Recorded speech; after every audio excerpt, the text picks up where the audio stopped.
Jeremiah, we've been hearing a lot of the term healthy home, and I was wondering if you could explain to our viewers what exactly that means and some strategies around it. Yeah.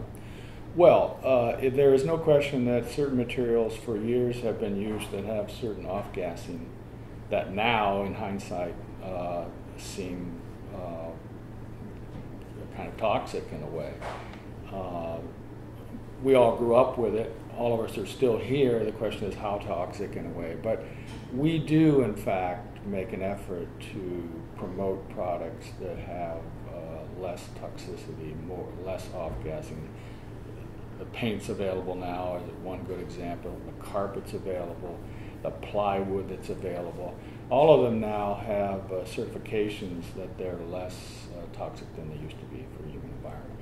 So when you say healthy home, I think it's a combination of a lot of parts that, now you can push that even further and make almost an aseptic home, but I'm not sure really that's what, most people don't want that unless they have real allergies to certain kinds of things that are, very, very sensitive.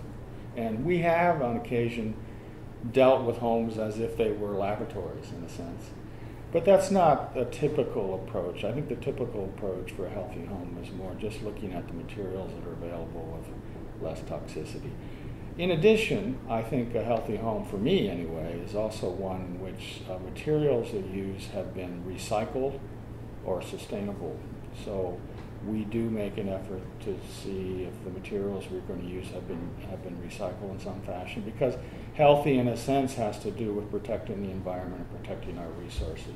So anything you can do, I think, in the larger issue of sustainability, which again I believe is resource sensitive as opposed to sort of green, is something I think you should care a lot about. And we make an effort. Now, these things can sometimes be more expensive, right? So that, let's not kid ourselves about that.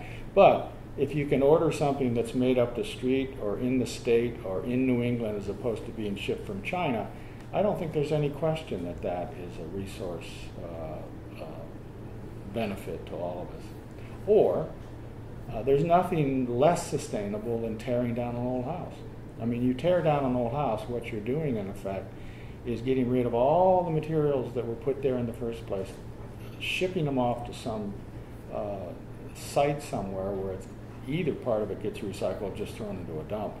So I say before you tear down a house, take a really good look at what you have, try to keep it if you can. To me, that's a healthy approach to the environment. Now, not all houses are worth saving, I wouldn't argue that, but some are, and I think you should look closely at that issue as well.